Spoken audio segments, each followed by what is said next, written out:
काटता हूँ लाखों लम्हे कटते नहीं। Hi guys, welcome back to another video. तो गाइस, इस तरह की स्टेटस वीडियो बना लेने के लिए आपको एवी प्लेयर के प्रो ऐप की जरूरत पड़ेगी, एक टेम्पलेट की जरूरत पड़ेगी और इसके अलावा आपको और कुछ मटेरियल्स की भी जरूरत पड़ने वाली है। तो सभी का लिंक आपको नीचे डिस्क्रिप्शन में मिल जाने वाले। तो सबसे पहले तो गाइस आपको उन सभी को डाउनलोड कर लेना है। अब इन सभी को डाउनलोड कर लेने के बाद गाइस आपको अपनी फाइल मैनेजर को ओपन करके इस टेम्पलेट को सिलेक्ट कर लेना है। और जैसे आप इसे सिलेक्ट करते हैं आपके सामने कुछ इस टाइप से ओपन हो जाता है।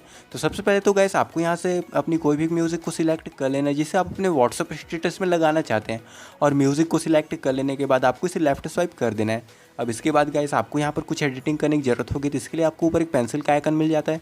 तो आपको इस पेंसिल के आइकन में क्लिक कर देना है और इसके बाद गाइस आपको साइड में एक इमेज का ऑप्शन मिलता है, तो आपको यहाँ पर क्लिक कर देना है। अब आपको फिर से एक इमेज का ऑप्शन मिलता है, तो आपको यहाँ चले जाना है। अब गाइस आपको नीचे एक कस्टम इमेज का ऑप्शन मिलता है, तो आपको यहाँ क्लिक कर देना है। अब गाइस आपको नीचे एक पिक इमेज का ऑप्शन मिल जाता है, तो आपको यहाँ चले जाना है। अब इसके बाद गाइस आपको यहाँ से अपनी कोई भी एक इमेज को सिलेक्ट कर लेना है जिसे आप अपने व्हाट्सएप स्टेटस में लगाना चाहते हैं। और इमेज को सिलेक्ट कर लेने के बाद गाइस आपको यहाँ से बैक आ जाना होगा और इसके बाद आपको नीचे एक RGB स्प्लिट इफेक्ट का एक ऑप्शन मिलता है, तो आपको यहाँ चले जाना है। अब इसके बाद आपको साइड में एक अपीयरेंस का ऑप्शन मिलता है, तो आपको यहाँ क्लिक कर देना है। अब गाइस आपको नीचे एक बॉक्स का आइकन मिलता है, तो आपको इस बॉक्स वाले आइकन में क्लिक कर देना है।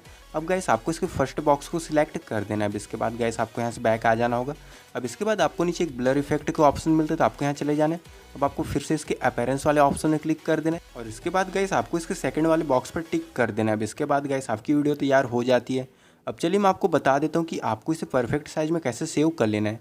तो इसके लिए गाइस आपको ऊपर एक सेव का ऑप्शन मिल जाता है, तो आपको इस सेव वाले ऑप्शन में क्लिक कर देना है और इसके बाद गाइस आपको नीचे वीडियो विथ का एक ऑप्शन मिलता है, तो आपको यहाँ पर 1080 डाल देना है। अब इसके बाद आपको यहाँ पर वीडियो हाइट का एक ऑप्शन मिलता है, तो आपको यहाँ पर 1350 डाल देना है। अब इसके बाद गाइस आपको इसे एक्सपोर्ट कर लेना है।